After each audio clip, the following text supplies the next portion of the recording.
üzür yeri olurdu, gəlirdi. Və 2-3 dəfə elə bizim kəndə gəlib üzürə. Hə, bura. Görüşə gəlir. Bir dəfə bizim məktəbi sökmüşdülər. Deməli, qar buradan idi. Bir dənə şəhidin atası ölmüşdü. Yəni 7 idi ya 3 idi o siyabır. Burada da cəmaat bu məktəbi tikmək istəyirdi. Dedi, ora gedək. Qaçdım, gəldim, dedim, görün burada vəziyyət necədir o kətdə. Biraz işlər, iş gedirdi orada. Gördüm, ora qış idi, fevral ayı. O ərimişdi, buracan yoxqa. Bu istədi, gəldi maşını saxladı, sonra düşdü, dedi, yox, səy gələrik. Taxta qoydu, belə körpü kimi keçdi. Gəldi, baxdı, dedi, əla. O qaldı, onun o zeyn mənim yadımda qaldı. O elə qalmışdı o otaqda, koridor görükürdü, orada iş gelir, uşaqlar biri düşür, biri qaçır, biri o silah verir, biri nə bilim. Qaldı, belə baxdı, qorxdu. Dedi, bu möcüzədir, mənim sözüm yoxdur buna. Necə işləyirlər uşaqlar deyir. Belə razı getdi, açılışında da iştirak edərdi.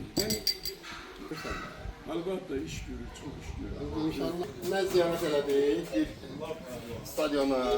Demək ki, yüksək səviyyədə düzəldilib. Özdə gələnlərdir, yüksək keyfiyyətlə.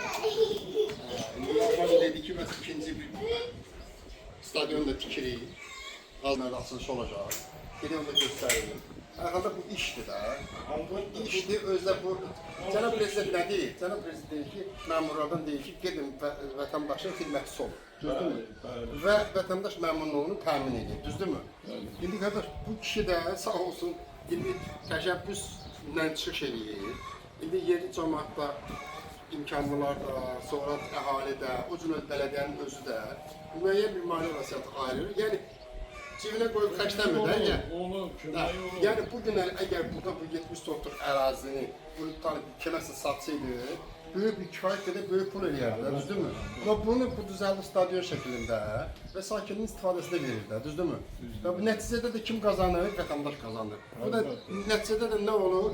Nəticədə də Cənab Prezident tələb elədiyi o vətəndaş məmurluğu təmin olur, düzdür? Bax, söhbət bu olur. Yox, o vəzifə sahiblərindən özündən cəmaata var. Allah işlərini aman eləsin. Sağ olun, sizlər hoş gəlmişsiniz. Ben çok sevindim ama.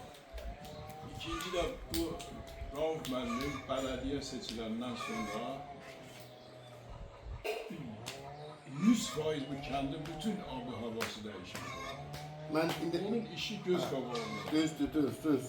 Yani onun yanı olmasın, onu tərifliyim ama Allah tərəfi demək lazımdır. Həqiqətən çox böyük dəyişikliklər oldu, yeniliklər oldu. Və onun ən böyük uğuru bilirsiniz nədir?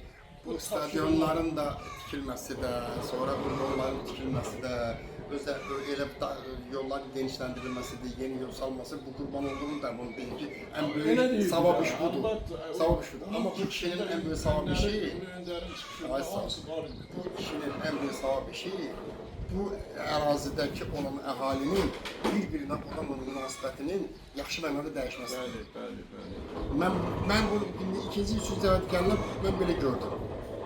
Çünki müəyyən barədə baxırsan ki, tayfa ilə o tayfanın yəni konflikt olur, bundan bu konflikt olur, bundan o nə bilim, narahatçılıq yaranır. Amma bunu bir qabağa düşüb, bunu bir ortaq məhrəciyə gəlib bir səmiyyət qoymaq lazımdır ortalığa. Bütün qardama qırdığının nəticəsində sülh olur. Allah buna bilən vergi verir, onları həll